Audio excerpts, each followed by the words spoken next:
This is the Misdirected Mark Podcast, a podcast about gaming, game mastering, and entertaining you, our listeners. We are explicit, you have been warned, and I'd like to thank Mike Willard for letting us use his music on our show. Now let's pick up those mics and get on with this thing. Welcome to Plays 42. Tonight, we discuss a bunch of small topics for your tabletop role-playing games. But first, my name is Jerry.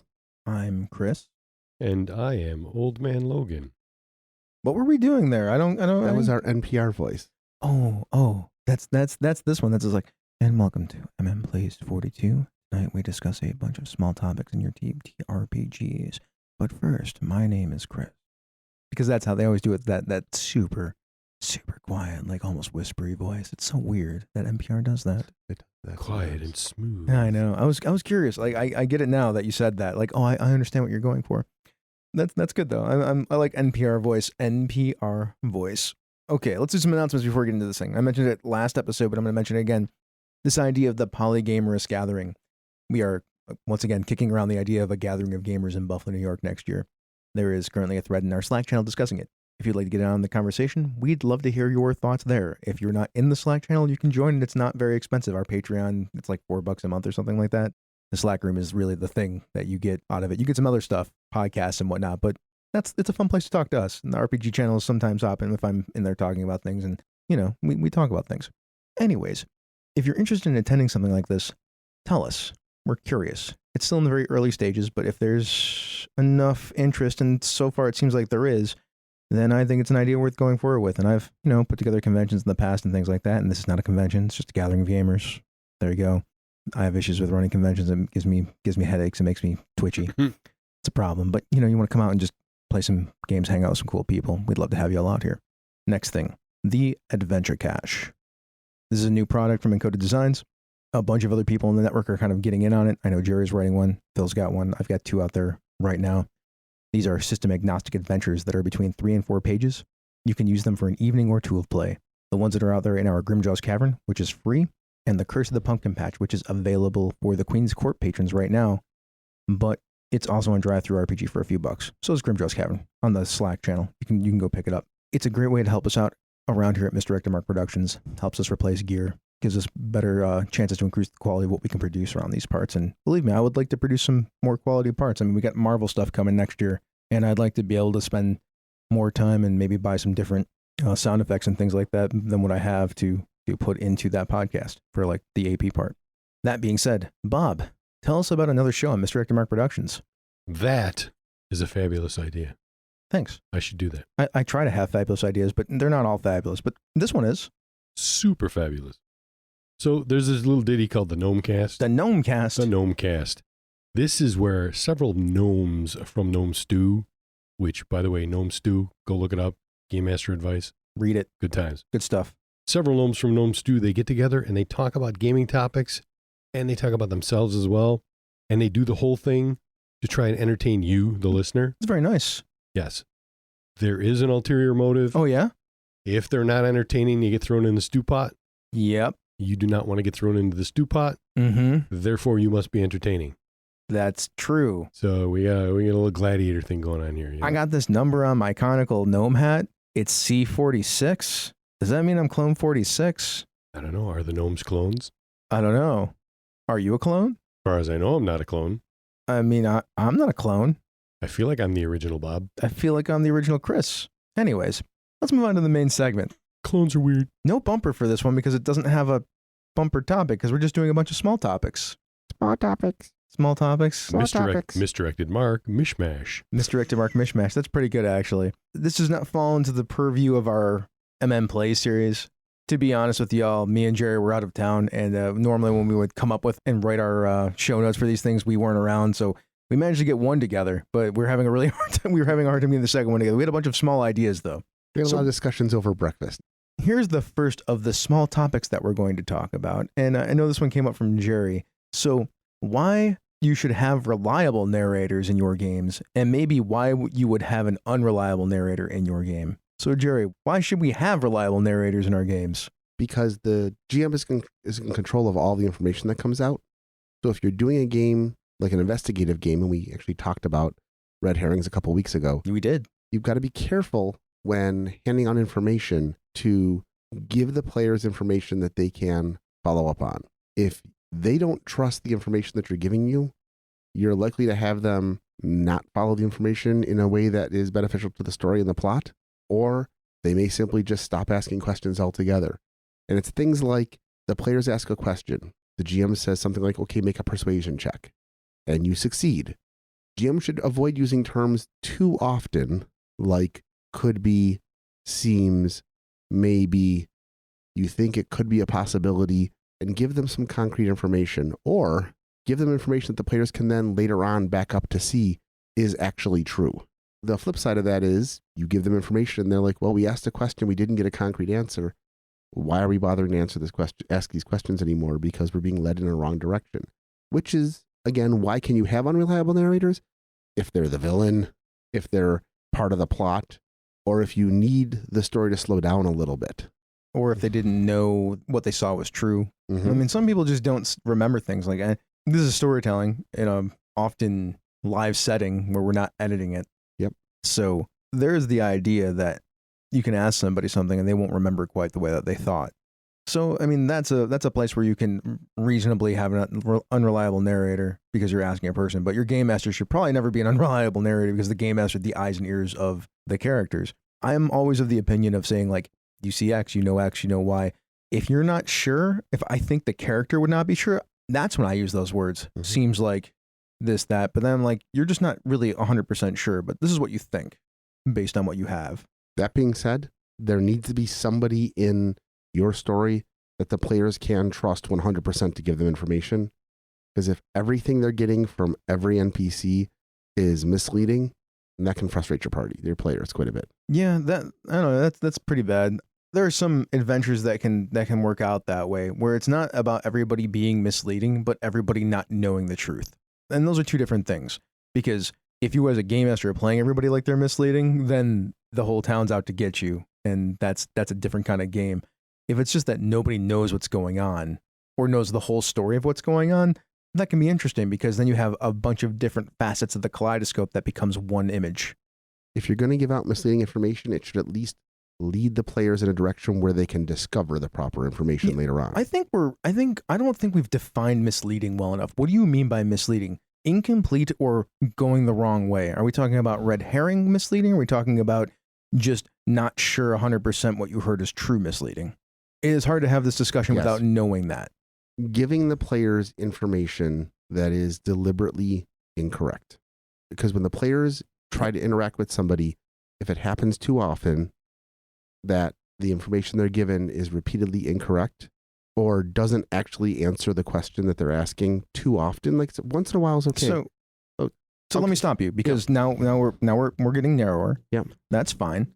If you give out information that's incorrect every time, what is the reasoning behind it? That would be my next question in the adventure that we're writing. Because if everybody in the town is against you, then that eventually just leads you to believe that everybody in the town's against you, right. And then you know what your problem is. Right. If it's, I as a game master want to slow down my mystery, I probably wrote a bad mystery. Yes. So maybe don't do that then. Like this is the problem with having these fairly like vague discussions about this stuff. They don't mean anything until we really pare them down to find out what we're really talking about. So let me give you an example. Things like somebody's murdered out in the woods. We think the person who murdered them planned it ahead of time. You're the person who sold them ropes and shovels. So do you know when they bought the ropes and shovels? Was it before or after this date? The NPC might be, well, I'm not really sure. That's fine. They might not know that. But, and then you should follow it up with something factual that will lead the players in the right direction. Doesn't have to answer their question, but it's like, if the players succeed at their role and so on. I don't remember when they came here, but either I remember this or, I know that so-and-so might know that information. Or they give you a date range to narrow it down. Exactly. Something like that. The information, you're still not giving them the exact answer they need to solve the mystery, but you're at least giving them something that leads them to the next part of the mystery instead of just it's a dead end or it's unreliable. The unreliable part is they're just a dead end. Yeah. Okay. You can't have infinite dead ends in a mystery. That makes sense. Don't have infinite dead ends in your mystery. That's a problem. If you've written a mystery like that, you've messed up. Mm-hmm. Yeah, Okay. You've broken the scenario. I'm with you. That makes perfect sense. Also, when things are put out that are deliberately misleading, which is understandable, sometimes you have that in a situation where the players, everybody talks about seeing a bunch of dogs, and one of the NPCs in town has a bunch of dogs, but it turns out that NPC's not actually involved because what everybody saw were dogs were actually, chaos wolfhounds, but you haven't seen those yet in the game. If that happens too often, you're deliberately pointing the players at a red herring. And if that happens too often, and the players never have a chance to find out that there's something else going on until it blows up in their face, that's also deliberately misleading. Well, let's talk about how that actually works out then. Okay, please. So if you have the dogs, the version of the dogs, and they're like, oh, dog person, right? Maybe it was the dog person. I like these little thought exercises. Mm-hmm.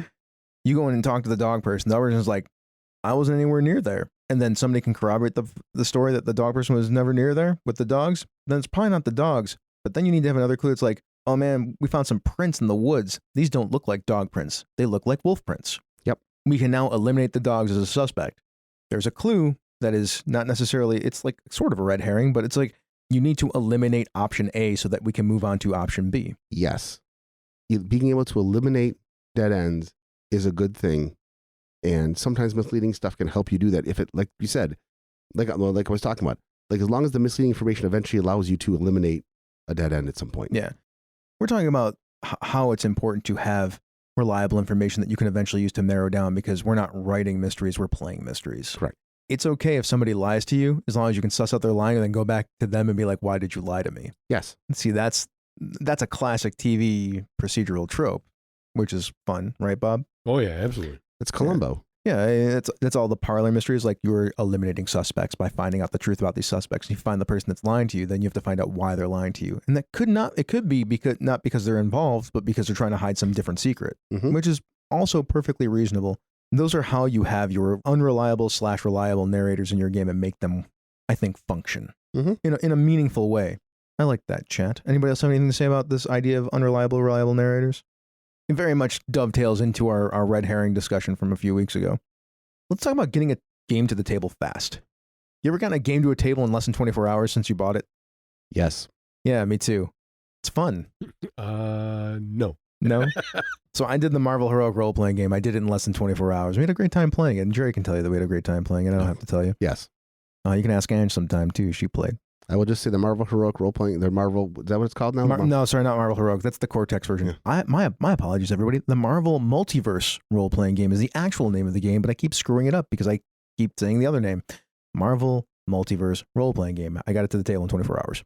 I'll say that the Marvel Multiverse role-playing game, this is from somebody who has been playing superhero role-playing games since 1980 and has played probably more superhero game hours than any other game out there. I would say the Marvel Multiverse role-playing game feels the most like a superhero comic book or movie superhero game. Having played for 3 hours. Hands down. Yeah. Like, there was nothing about it that didn't feel like you were playing in a superhero comic book. That makes me sound interested. I mean, I will talk about it in the after show or in one of our off the cuff something. You'll hear it's bonus content. We'll talk about the Marvel Multiverse Multiverse role-playing game.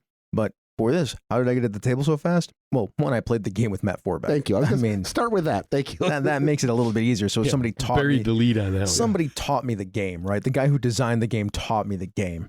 It wasn't a great session of play. It was really fun to sit and talk to Matt Forbeck for like an hour and a half afterwards about like the role-playing game and why he made the choices he made. If you could do that, you're going to shortcut a bunch of stuff. If you're not going to do that, you need to read the rules and figure out how they work. Then you need to read some character sheets and figure out how they work. I did that. Then I went to ChatGPT. I was like, give me a Marvel. Actually, I had to ask it a few times. Give me a phase rip scenario. Because whenever I put multiverse in there, it kept thinking that I wasn't talking about the role playing game. And it kept giving me multiverse scenarios. I'm like, stop it. I want a not multiverse scenario. So I had to have it tell it to give me a phase rip scenario. So I got a phase rip scenario. I looked at the outline. I'm like, cool, that's a game. I did 15 minutes of research trying to fill in the generic stuff to put Marvel stuff in there. And then I had a scenario. Then I just had to go find the character profiles that I wanted to use for the game, make a couple of modifications, and then I had to print out character sheets. And let me tell you, that was the hardest part because the character stuff on Demiplane isn't up there yet. So like I had to go print out the character profiles, which are not like print friendly or print ready really, because they don't have that part done on Demiplane yet. and I printed out like 10 of them, and then I had them, and then I'm looking at them and I'm like, man, some of these abilities need to actually be on the sheets. like you can't just intuit what they are. So then I went through and I wrote out on each of the character sheets in the margins all of the abilities for that needed to go on there. And let me tell you, that taught me the mechanics of the game, how the design of the mechanics work in the game. So when things came up that I had to slightly adjudicate, I knew how to adjudicate them because I knew how the game functioned. It's not a very complicated game. That's the other thing. Like this is not a complicated game. It's easy to get to the table. The core mechanic is pretty much the mechanic for the game, and there's not a lot of other stuff going on. It's pretty simple stuff. This is for people that don't play role-playing games, to get them into playing role-playing games. That's what this game is all about. Gotcha. One thing that for me, always learning a game real quick is read the rules, read through character generation, and as long as character generation isn't super complicated, build a character. Even if you're not going to use it in your game, build a character, because for me, oftentimes a lot of games, building a character and realizing what choices you have to make when you build that character will teach you a little bit about the mechanics and what's important and what's not going to be important for your first game session. You don't need to know what happens at 20th level. You just need to know what happens with your base building character. And even if you're going to build a character who is 5th level in quotation marks or something, just building that character out a little bit will teach you what the game designers had in mind and what the players are going to be looking at. You know, how did we build our stats? How do we build our abilities? What choices did we make? That sort of thing. Don't go overly complicated, but building a simple character, or in Chris's case, taking the character and defining out all the abilities, teaches you a lot about the mechanics of the game and how they interact with each other. It really helps. I like those. I like that a lot. I gave you the Marvel Multiverse version, but what Jerry said is the more genericized version of that. Like, read the core rules, make a character or two. If you got some time, even like go through the mechanic yourself a couple times so you can see how it works. I mean, I played the game, so I mean, I was cheating. Like I cheated for sure. I played the game. Had somebody teach me how it worked. That's how I would go about doing it. That is the fast way to getting a game to the table quickly.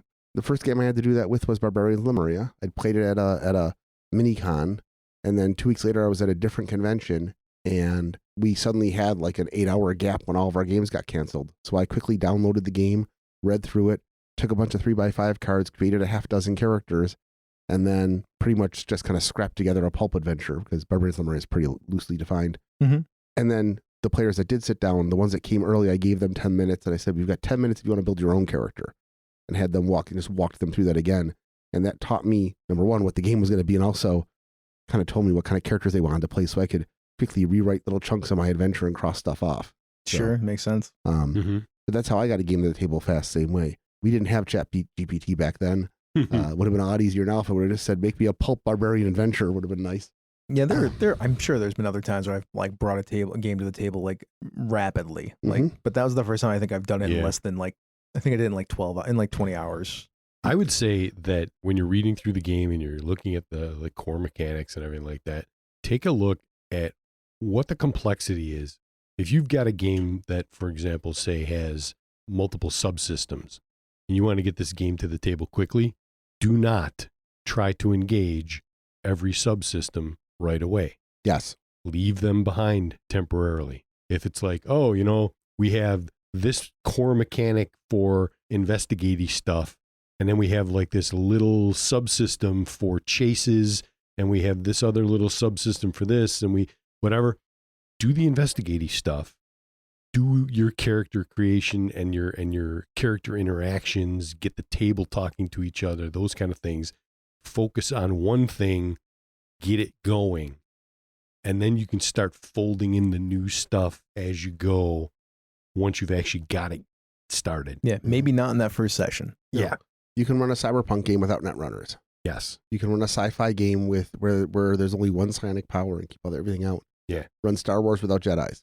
Absolutely. If your space game has the potential to do starship combat, but that's not the main focus, don't do a starship combat in the first session. That's exactly it. So pare it down, focus. That'll help you get it to the table quick. All good ideas there. Let's do the next one. What makes a good demo game? Demo means demonstration. It's a shortcut, right? If you are trying to demonstrate what the game does to a particular group of people, then you need to hyper focus. This is the core loop of the game. This is what the game is about. Let's do that. If it has a very detailed character creation system, But once you've got characters created, your core loop and your other stuff basically informs play. Don't go through the whole character creation system that's going to take an hour, hour and a half. Whatever. That ain't You want demo-ish. to demo the game, you sit down and you say, here's some characters, have some notes on the character sheets that describe some of the things to make it easier for the players to understand them, and then say, okay, we're going to do this.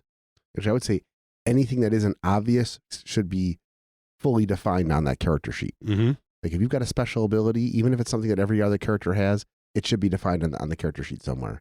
The players shouldn't have to ask questions about what this ability is. It doesn't have to be 10 paragraphs. It should just be, this is what it is, this is what it mechanically does, and this is how it's going to be affected in this part of the game. I'm with you.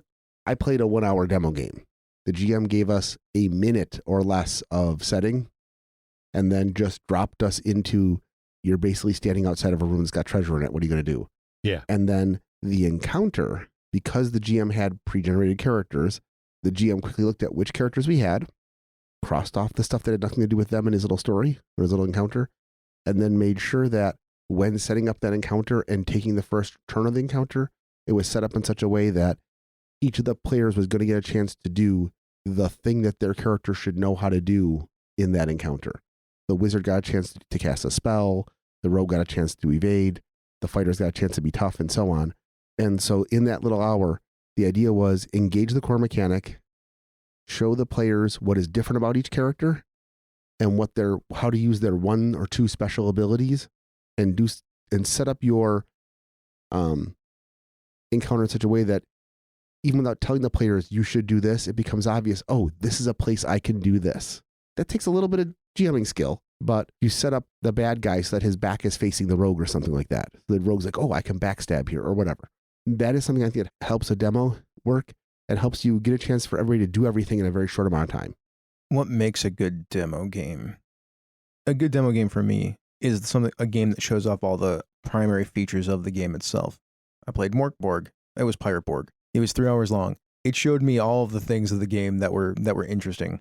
We made characters. It took 5 minutes. We started playing the game. There was a combat. We fought some stuff. It showed off the combat stuff. I was like paying attention to everybody. Like somebody was a spellcaster. There was a couple of spellcasters, a couple of miracle workers. I was a fighter with a swashbuckler with some special abilities. I got to see some of the pieces of the game like in action. Mm-hmm. I'm like, okay, this is cool.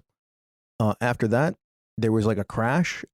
The ship crashed, and then there were some checks to see if any of us just drowned. So like, oh yeah, game's deadly. Cool, get that. We woke up on sea. We leveled up. He gave us a level up so we could see how the level up rules worked. That's cool. So Cool. like, I got the level up rules. Also took 5 minutes to level up a character. That is a thing. If your Game- level up process Yeah, can take 5 minutes or less, you want to highlight that. correct. Like it was highlighting these features of the Yep. game that were like, oh, this is what this Smart. game does smart. This is what this game is good at. This is how this game moves along. We split up and started doing things like trying to get food together because when we leveled up, we also had like the reset. They call it resets in that game. If you don't have enough food, you don't get your hit points back, or you could potentially start losing hit points, or you get less hit points than you normally would get. So some of us started scavenging. Some of us started making a raft. Some of us started like looking around this island that we were moving down for the thing that we were looking for from this map. That showed off how the game works when you split up, right? Like, oh, I'm like, that's cool. It's pretty easy. Oh yeah, and the combat had side initiative. So I'm like, oh, this is fast. It moves pretty quick. We sailed to the sea, and then we dealt with a trap. I saw how the mechanics for a trap could potentially work, where there was a thing where like the first person went in, it was the highest difficulty. The next person went in, it got lower and lower and lower. Like, oh, you're showing me a mechanic because he explained the mechanic. I'm like, I see what you're doing. You're teaching me this game and how it can function. Then we got to the end and we fought something that was unhurtable. And I'm like, okay, there are unhurtable monsters in this game that you need to do a trick or something like that to deal with, which we had to get the scepter from a different sarcophagus to present to him to like deal with this particular threat that was way beyond anything that we could handle. I'm like, I understand all the pieces of this game. Yep. So when you guys said all the things that I am now talking about, Yep. like demonstrate the things about your game that are cool. Yep. Yeah. And that are the reasons that I would want to buy it. Good stuff. I'm with you. I just that was my example of all the things that you were saying. That was good. This is how that was a good demo game. It was 3 hours. I understand how a board game, not just Pirate Board, but probably how most board games work now. I was impressed that our game, we had an hour. Our entire demo Yeah. was an hour, 4 players, and the GM managed to I mean, it was only a encounter really, Mhm. but managed to get all the stuff in there. But I was watching what they were doing, how they were doing it, how they adjusted things, and you can learn a lot from watching how a good GM runs a game You can. and watching how somebody runs a demo and what's left out. So Mhm. that was I really agree. good.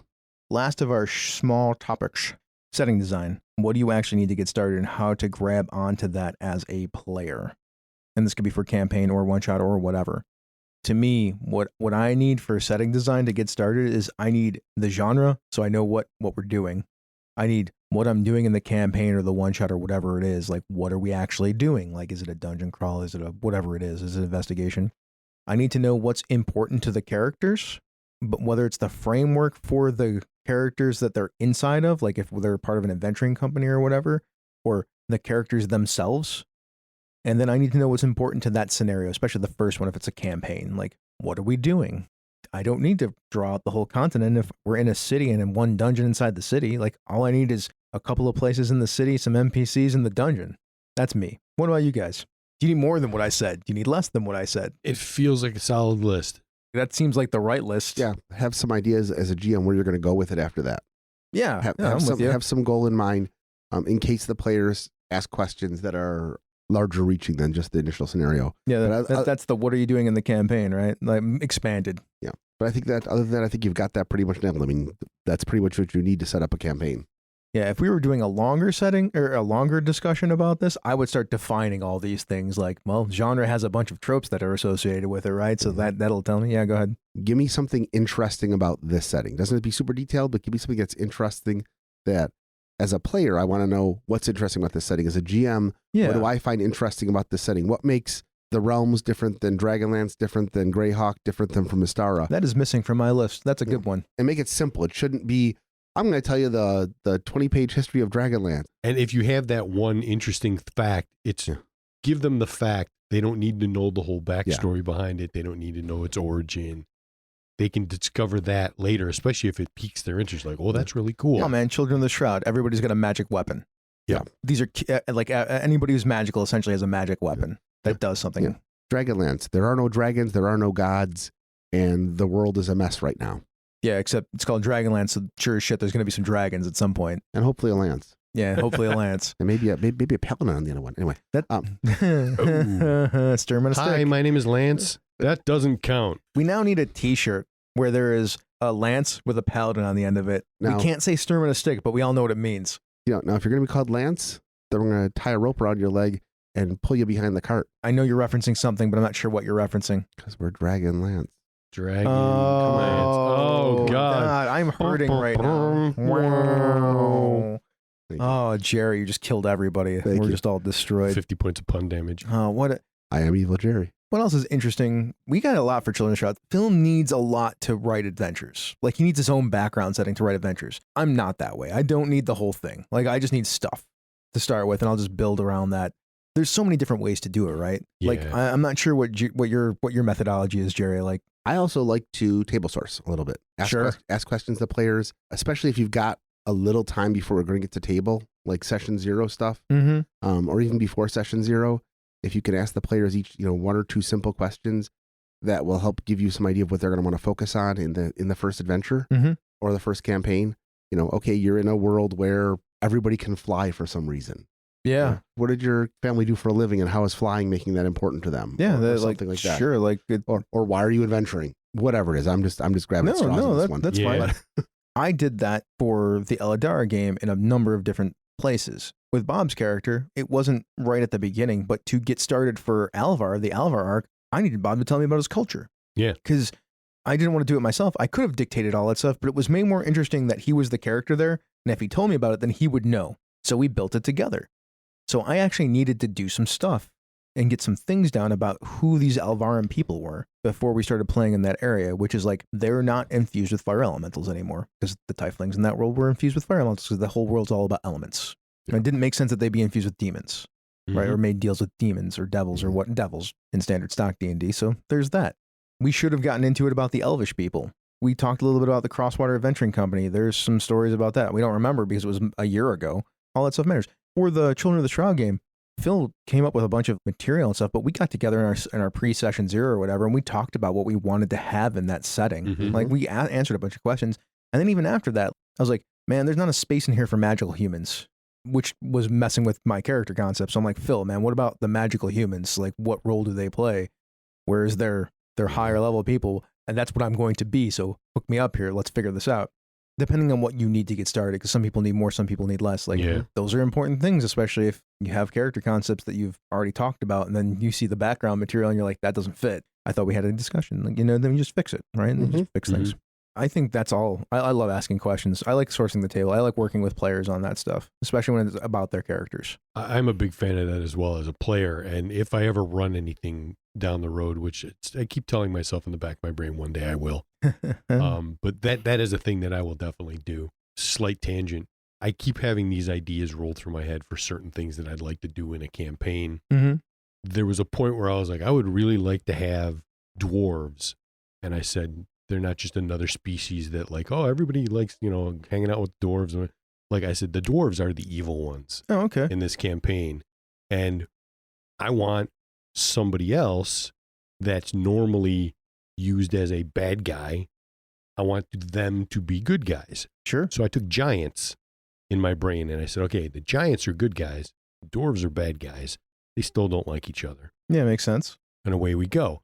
And it occurred to me, the whole table sourcing, getting input from other players, instead of me coming up, hey, we're going to run a campaign and I want giants to be good and I want dwarves to be evil, might be a better idea to come to the table and say, for this campaign, I want one of the conceits to be one of the standard good guy groups is bad and one of the standard bad guy groups is evil. What do you think?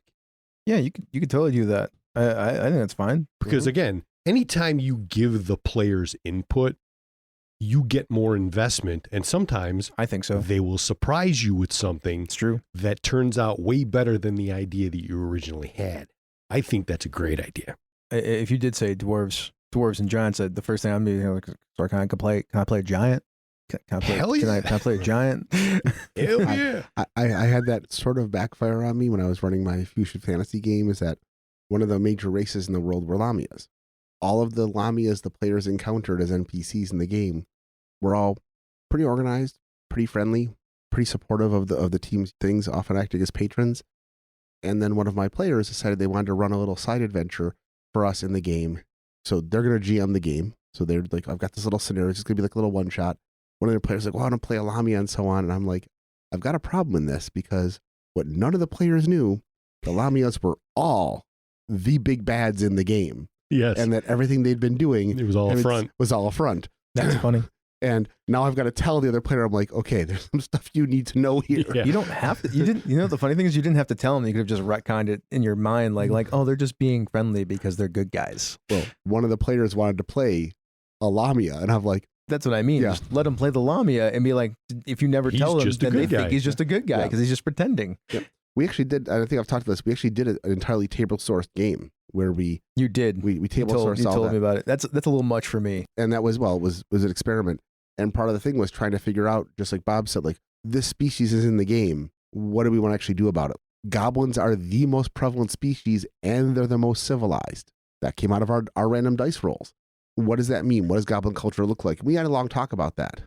That's okay to do, but you need to have that up front. No, there was a lot of campaign building. I love me some quality experimentation in role-playing games. Yeah. I find that one to be fascinating. It's like a setting design thing. Like, we're going to build this setting ourselves. Like, that is a lot, though. Yeah. Right? Yes. Like, yeah. And then, that's what I'm saying. Like, that was a major undertaking. It is a whole game in and of itself. Yep. Like, let's build the setting. Then we'll play a game in the setting. Like, it's fine. Yeah. We did session -1. That was just everybody at the table doing that. Mm-hmm. And then I told everybody, okay, we're going to do session 0 in 6 weeks. Because it's going to take me that long to take all the stuff we came up with and make a coherent campaign world out of it and everything. To continually tangent here, our D&D game has some of that going on where, except instead of you giving, like, build the whole setting, I'm like, I'm going to give you all these pockets to build eventually. You could tell me stuff about them later so that we can flesh out these pieces. Because I know the world and there's like the overarching stuff, but I don't have every culture defined. Like, and it's too much effort for something that's never going to see the light of day that I'm not doing for cash. It's also not my favorite hobby. Like, setting building is not my favorite hobby. I like it. It's good enough, but I mean, I'm there to play the game. So I understand that. If you're trying to fill in gaps, I will do a little plug here real quick. It's still probably available on Drive-Thru RPG. The second edition World Builder's Guidebook is really fun to use. It's designed so that every chapter is a different layer of world building. So if you know what you've got, like, hey, I've got a town, you can just go to the chapter on towns. They actually have a whole bunch of forms you can fill in. Just kind of keep track of your notes. But go to the section on towns, fill in the stuff that you need, read through it, make sure you're not skipping anything. And then you can expand outward from there. You can go down to individual things or go up as far as what are the deities and all that. And they give you a bunch of examples, but there's also a bunch of fun random tables if you just want to mess with your world. It's kind of neat. It gives you some interesting ideas. And this goes back to some things they've talked about with Chris and I attended a seminar this weekend where the person giving it, Sean Merwin. Yeah, Merwin, man. Yeah, Sean Merwin. Go listen to the Eldritch Lorecast and Mastering Dungeons. Good shows. Yeah. He started out by saying, like, if your first adventure takes place in a town and there's a baron, you just need the baron's name and what he's doing. You don't need the stats on him. You don't need to know how many guards he's got, all that kind of stuff. That's good for initial setting. Yeah, especially if the baron isn't like integral to the adventure that's going on. Like I said, here's the city, here's the dungeon, here's the name of the kingdom. Let's go. You don't need to know what's in the mountains over there. You don't need to know what's at the end of that river. That will come later. Yep. Yeah, I mean, if you want to do top down, like if you're running a campaign, and that's fine. Like if you have clerics and you need to know who the gods are and whatnot, then you kind of need the gods. Yep. If paladins too. If you don't have gods, then you probably need to tell the players that. If you have special magic, then you probably need to tell the players that and have it designed and set there. And if the gods aren't super important to the first adventure, you can even say you're a cleric. What are you a cleric of? The cleric of nature. Okay, who's the god of nature? Yeah, you could do that if you want to. Give me 3 bullet points about their faith, and that's it. Absolutely. There you go. Totally legitimate. I'll tell you what, that player is now invested in your setting too. By the way, that wouldn't fly with my setting, but it would totally fly with no setting. Yeah. Absolutely, 100%. Do we have another small topic to add on to the list? No, that's it. I think we're done. So all right. I think we're done. You go do something else. And take a walk. Thank you for listening to Misdirected Mark Plays. Now let's do some Patreon shoutouts before we get out of here. Let's start with the Royal Court, the Polish Ogre, who's our very own Polish Ogre, Lars Henrik Evgen, the Lord Out of Time, Jim, the Royal Merchant Emeritus, Chromatic Chameleon, the Queen's Spy Mistress, J.T. Evans, the Queen's Librarian, Schmitty, the Keeper of the Labyrinth, Andrew Dacey, the Warden of Whiskies, John Carney, the Court Necromancer, Craig, the Lord of One Name, Tiberius Starcrash Smith, the Baron of Britannia, Eric Bonts, the Weregator, Kevin Lovecraft, the Royal Beard. Now we have some other patrons who are about to get their shout out. John, Chris Constantine, Miko Froelich, Eric Simon, Athalis, Not That Billy Mitchell, Fiona, Kathleen Halperin, Christopher Gamelk, Michael Beck Esperum, Joseph Knoll, Carlos Heptalema, Michael Draper, Alice Kira, Jim Fitzpatrick, Brentley Harris, Steve Radabaugh, Rory McLeod, Ninjabi, Richard Wyatt, Joseph Peralta, Brian Kurtz, my Brett, not my Brett, but somebody's Brett, Chris Steele, Jared Rasher, The Deliberator, he belongs to an Elite Ultra hallowed subcategory, Bridget, Kubanu, Eileen Barnes, and Brandon Barnes.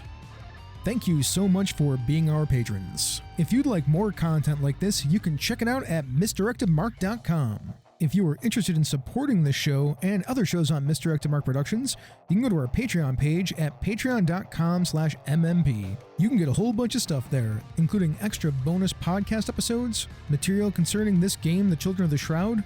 That includes character sheets, our game rules, some of our setting stuff, and Phil's thoughts from behind the screen. If that's not your thing, you can check out a bunch of other podcasts on misdirectedmark.com. There's Pandas Talking Games with Phil and Senda. They talk about a whole bunch of games, so it's like card talk for your role-playing game. You can go check out the Gnome Cast, where a bunch of gnomes get together to try to avoid being thrown into the stew by giving quality game mastering advice. Or you can listen to Thaco with Advantage, where Ange and Jared talk about D&D. They're going to talk about it anyway, so they might as well record it. Thank you for joining us. This has been a Misdirected Mark production, the media arm of Encoded Designs. Mic drop, we out.